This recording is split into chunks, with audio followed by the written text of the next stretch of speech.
शांत प्रकाश जी, मैं आपसे समझना चाहूंगा,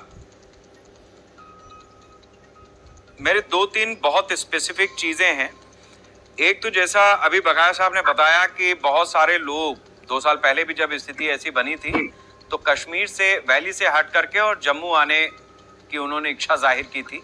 हम लोगों ने भी उस चीज को करीब से देखा भी, चलाया भी खबरों में, और इस तरीके की स्थितियां बनी कि लोग वैली से, जिनको आपने भेजा था वहां से, वो हट करके जम्मू पोस्टिंग चाहते थे। अभी जम्मू की स्थिति यह है कि जम्मू को चारों तरफ से रोहिंग्या ने घेर रखा है।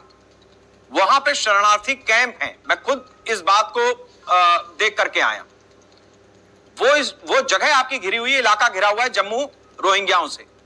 अब आप चलिए वैली में, धारा 370 हटी, कश्मीरी पंडितों का वहां पर वापस पुनर्स्थापन होगा, यह भी आपका एजेंडा था। केवल धारा 370 हटाना भर नहीं था। आप जब कॉलोनी बनाने गए, आपने कहा कि वहां इस तरीके की ये निर्माण काम होंगे, तो उस चीज का, चाहे वो महबूबा मुफ्ती हो और चाहे उमर अब्दुल्ला हो, दोनों ने अपनी तरह से विरोध किया।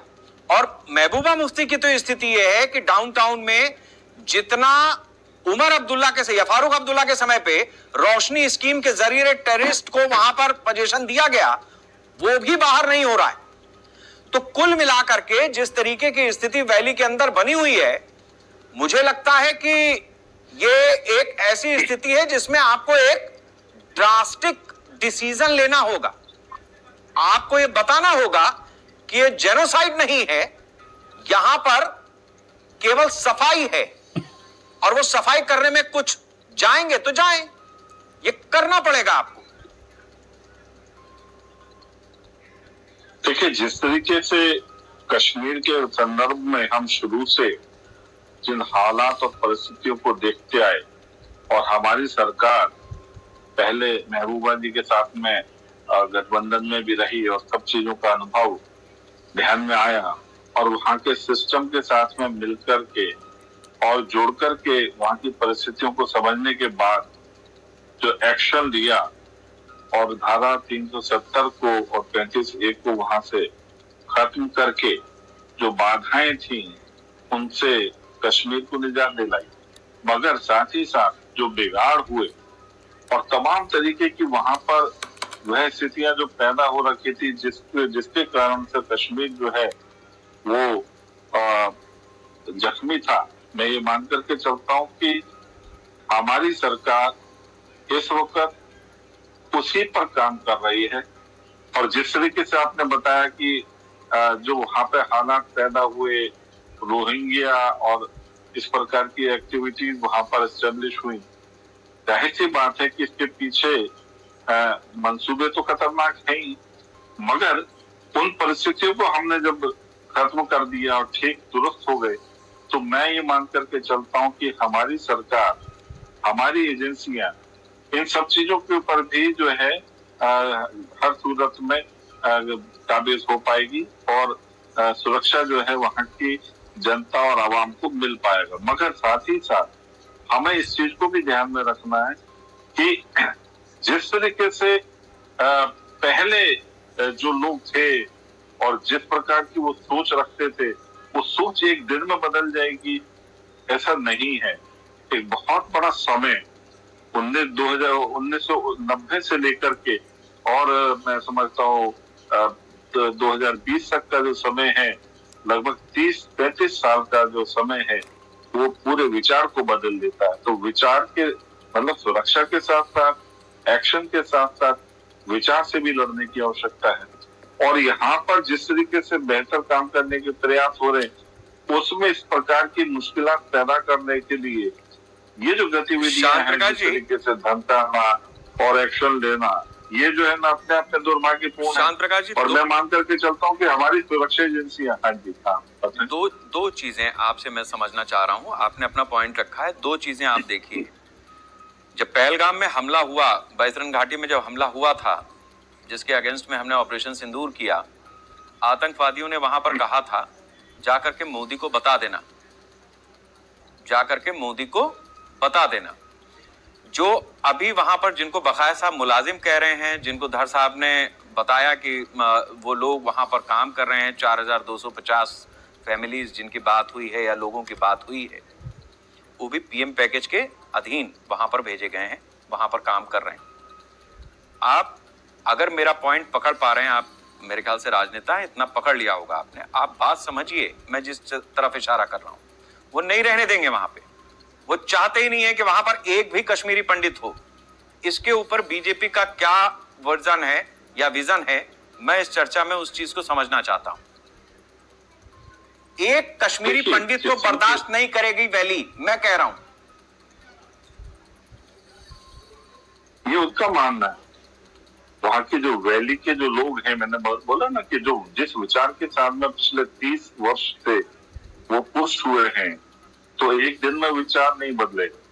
मगर हम भी एक विचार लेकर के उस मूवमेंट को, जिसको हमने तो 2019 में 370 हटा करके बनाया, उसके बाद हम भी एक विचार लेकर के चल रहे हैं। और ये 4200 से ज्यादा जो परिवार वहां पर विकास के लिए पहुंचे, काम करने के लिए। ठीक है, मुलाजिम हैं, मगर वो काम करने के लिए वहां पर, वहां के प्रदेश के विकास में अपना सहयोग देने के लिए पहुंचे। और जाहिर सी बात है, वो वहां रहेंगे तो काम करेंगे, वहां रहेंगे भी, बच्चे भी पढ़ेंगे। 19 जनवरी 1990 को जब कश्मीर वैली खाली कराई थी, मस्जिदों से ऐलान हुआ था, फारूक अब्दुल्ला ने उससे ठीक पहले इस्तीफा दिया था अपना। आज उसी का बेटा वहां पर चीफ मिनिस्टर है। वो कह रहा है कि एजेंसी की जिम्मेदारी है, वो चेक कर लें, या अफवाह भी है तो भी चेक कर लें।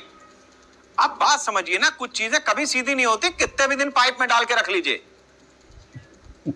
मैं आपकी शेखर जी बात बिल्कुल समझ रहा हूँ, और उसके पीछे जो शक है उसको भी मैं समझता हूँ। हमारी सरकार उसको, हमारी एजेंसी बहुत अच्छी तरह समझ रही है। मगर शक के कारण से वो शक होना भी चाहिए, मगर हमें अपनी एजेंसी पर कोई शक नहीं है। जो मंसूबे इनके जहन में है, दिमाग में है, मैंने बताया ना, बहुत लंबा समय से वो पक रहे हैं। और उसी का कारण था कि ये जो ना कश्मीर जो है ना जख्मी था, हम उसको सही करने के लिए हमारी सरकार प्रयास कर रही है। और इसी कारण से गृह मंत्रालय अपने पूरे टीम के साथ में फर्ज निभा रहा है। और मैं ये मान करके चलता हूँ कि आने वाले समय में ये शक जो है ये खत्म होगा, और जो गलत वहां पे चीजें, जो वहां से नुकसान करने वाली जो चीजें वहां एस्टेब्लिश हुई हैं, उनके खिलाफ कार्रवाई भी होगी। और आपने कहा कि एक सख्त कदम की आवश्यकता है। सख्त कदम उठाने में हमारी सरकार, चाहे आप पश्चिम बंगाल में परिणाम देखें, आसाम में देखें, ठीक है, तो नहीं वो ठीक है शांत प्रकाश जी, वो चुनाव का परिणाम आप सक्षम है। ठीक बात है, चुनाव का परिणाम आप राजनीतिक व्यक्ति हैं, उस लिहाज से कर सकते हैं, लेकिन मेरी जिम्मेदारी नागरिक वाली भी कई बार होती है, हम उस चीज को इग्नोर नहीं कर सकते। ठीक है, मैं शांत प्रकाश जी, मैं आपसे जानना चाहूंगा, मैं आखिरी हिस्से में आ रहा हूं। जो बात संजय जी ने कही है कि उम्मीदें ज्यादा थी आपसे, लेकिन अभी जिस तरीके के रिजल्ट्स हैं, वो ऊंट के मुंह में जीरा भी नहीं हो रहा है। देखिए, दर साहब की बात से मैं बिल्कुल इत्तेफाक रखता हूँ, और इनकी जो मांग है और इनका जो कहना बिल्कुल जायज है। मगर इन चीजों को देखें भी ना कि पिछले 30 वर्ष में जम्मू कश्मीर में क्या स्थिति थी। 35 साल से वहां पर क्या नाम है, सिनेमा हॉल तक जो है ना वो नहीं थे, शुरू हुए थे, बंद करे हुए थे, सारा बुरा हाल था। और साथ ही साथ हम अभी यूनियन टेरिटरी है, वहां पर हम जीत करके नहीं गए, हम केंद्र में हैं। इस वजह से हमने वहां पर राष्ट्रपति शासन और उसके बाद में जो स्थिति थी उसको ठीक करने का बीड़ा उठाया, डेवलपमेंट करने का बीड़ा उठाया बतौर यूनियन टेरिटरी। हमने जब यूटी बनाया उसके बाद तो, और जिस तरीके से वहां डेवलपमेंट हो रहा है, धर जी अच्छी तरह जानते हैं कि ये सारा काम वहां पर जो विकास का काम है, जो बच्चे या उस वक्त में बच्चे थे अब बड़े हो चुके हैं, उनको रोजगार देने के लिए तमाम तरीके से सरकार अपने काम कर रही है, प्रयास कर रही है, और परिणाम सार्थक प्रयास हो रही है, ऐसा नहीं है सुपरफिशियल। और वो परिणाम दिख रहे हैं, रेलवे का और तमाम IIM है, एम्स से तमाम वहां पर स्ट्रक्चर तैयार हो चुका है। और इस चीज में, इसी चीज के कारण से तो वहां का ये लोग जो शरारत करने वाले हैं, वो परेशान कर रहे हैं वहां के अवाम को। और मैं ये मान करके चलता हूँ कि यही जो शेखर जी जो प्रयास है सरकार का, यही अल्टीमेटली जो कश्मीर की जो खोई हुई खूबसूरती है उसको दोबारा वापस लाएगा। चलिए, मेरे पास आज प्रयास तो इसी प्रकार से हो पाएंगे। समय इतना ही है शांत प्रकाश जी। मेरे ख्याल से जवाब आपने रख दिया है कि आने वाले समय में कुछ बेहतरी होगा। बहुत बहुत